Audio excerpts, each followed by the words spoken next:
BBC Radio Berkshire, and that is Talking Heads, Once in a Lifetime. Great song. Right, 13 minutes past 7 on this Thursday morning, the 30th of December. It's this time of the year, the bit between Christmas and then with the new year beckoning, we get very reflective. And all this week, we're taking the opportunity to look back at 2021. This morning, we're going to take a look at the world of theatre. It's been an interesting year again for the world of theatre, for the entertainment business. Yes, a lot of people have been going to London's West End to see whatever it may be, a musical, it could be a play. I saw Come From Away this year, which was just remarkable. Also over Christmas, I did what a lot of people have been doing, going to the theatre and seeing a panto. I went along to the Hexagon with Justin. We had a busy year being Shaun the Sheep once again. But anyway, let's reflect on a busy year at times for the theatre. Juliette Caton, West End star, vocal coach and director of School of the Arts in Berkshire, is here to give us her thoughts. Hello to you there, Juliette.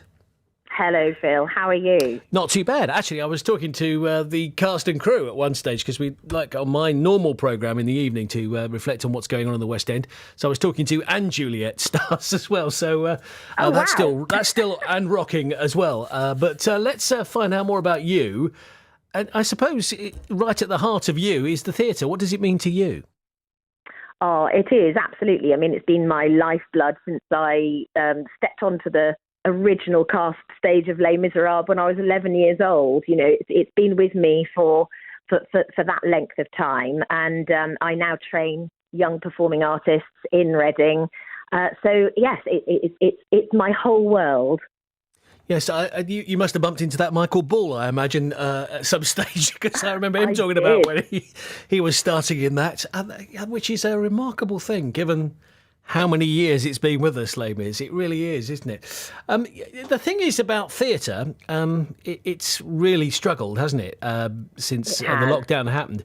And we started to see it come to life again this year. What did that mean, do you think, for the industry?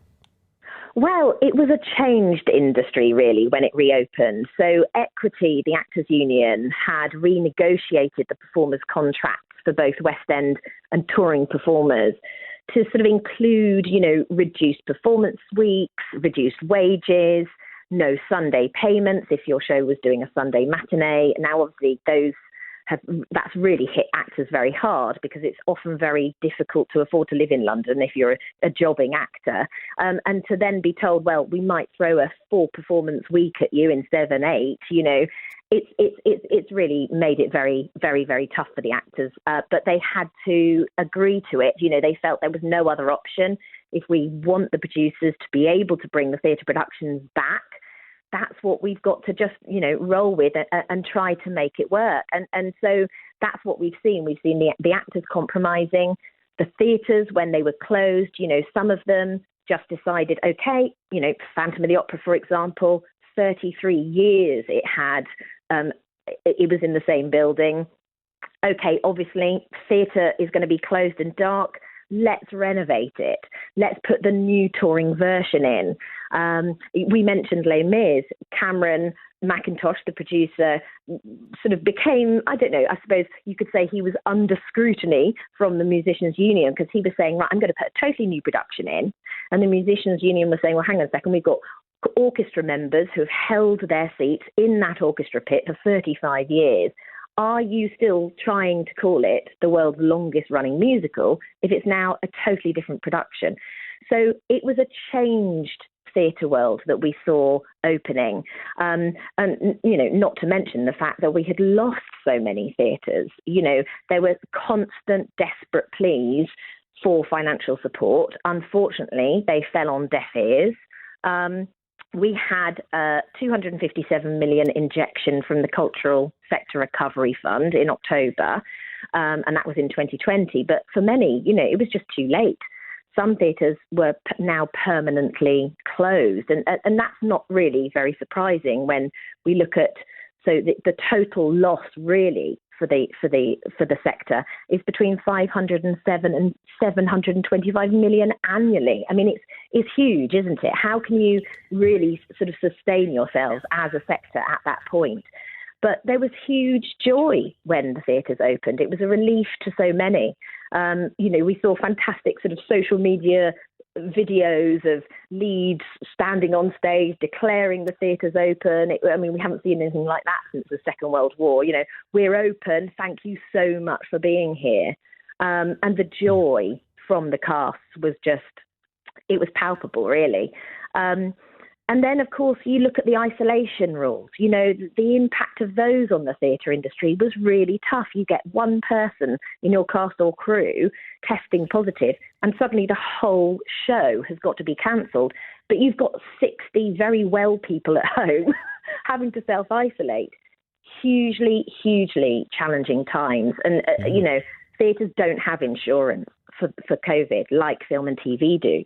So when a production is cancelled, the box office has to refund you out of, seriously depleting coffers. So incredibly difficult times for our industry. And some theatres have been incredibly lucky, and they've managed to successfully put on their pantos, as you mentioned, the Hexagon Panto, and some have just suddenly had to close. So I've got a young pupil called Aidan, who's just 9 years old, and he's currently making his debut in the professional tour of Bedknobs and Broomsticks, which is the new Disney tour. And their tour has managed to successfully run, without closure. And then you look at Paul Rabble Theatre, our, wonderful, wonderful local award-winning Guardian 5-star company, who sadly had to cancel the whole of their run of Who Killed Alfred Oliver, to the tune of a loss of 35,000. Just devastating. And they are the lifeblood of Berkshire's cultural scene. We cannot let these companies disappear. So yes, a challenging time indeed. Just finally looking at then, given what you've said, and I mentioned I went to the West End, and it was one of those times in September when it suddenly felt a bit more like it was where it was meant to be. And when to see Come From Away, what a show that is. But what are you looking forward to in 2022? Because whatever happens, COVID's not going away, so there are going to be cancellations, aren't there? There are. And there are ways in which we can support our theatres. And I think that's the message today is, if you go to or are hoping to go to a performance and it gets cancelled, do try to rebook. And if you can't rebook, maybe even, consider that as a sort of a donation or a gift to support that theatre in staying open. I think we need to sort of consider that we have to have a more sort of benevolent attitude towards our theatres if we don't want to lose them.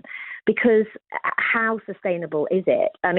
If you're asking me what my wish and my hope for 2020 is, my hope for us locally is that we actually, the government allow us to have that bid be successful on Reading Jail.